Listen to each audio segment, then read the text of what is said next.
Barkanmu da sake kasancewa da ku. A yau kamar yadda kuka sani muna magana ne akan CSS position, a yanzu kuma za mu yi magana akan position ɗinmu mai suna static. Bayan mun kammala sannan za mu yi magana akan relative. To static position ɗinmu kamar yadda kuka sani muna da container ɗin nan guda 12. So in muka buɗe yanzu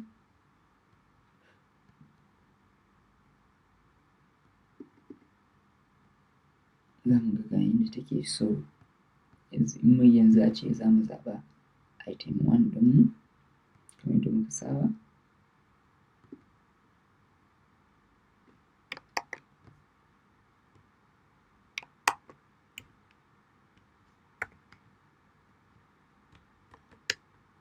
So muka ce za mu ba shi position,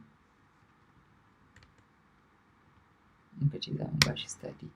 To static ɗin nan fa mu sani ba za mu iya baya da properties na wannan wanda za mu iya ba da values na stop da bottom da left da right.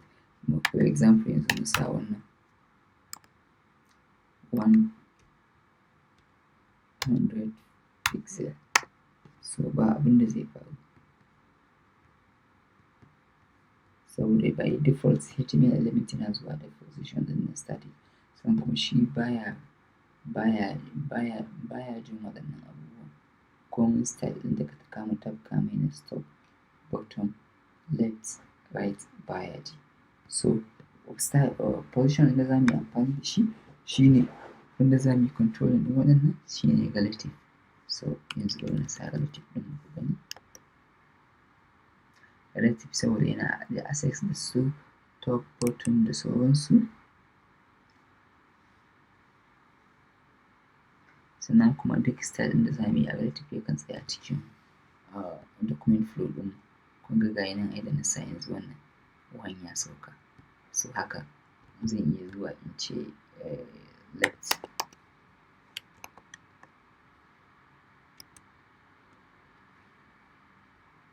$20 pixel. Kun ga ya masa.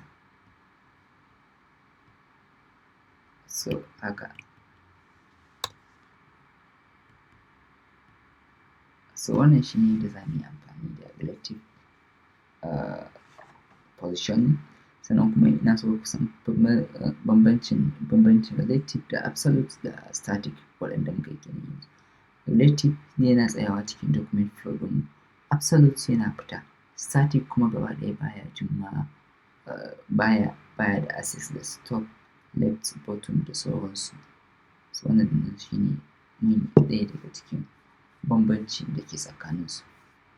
Yawwa na gode. A ɗayan bidiyon za mu yi magana akan sticky da fix.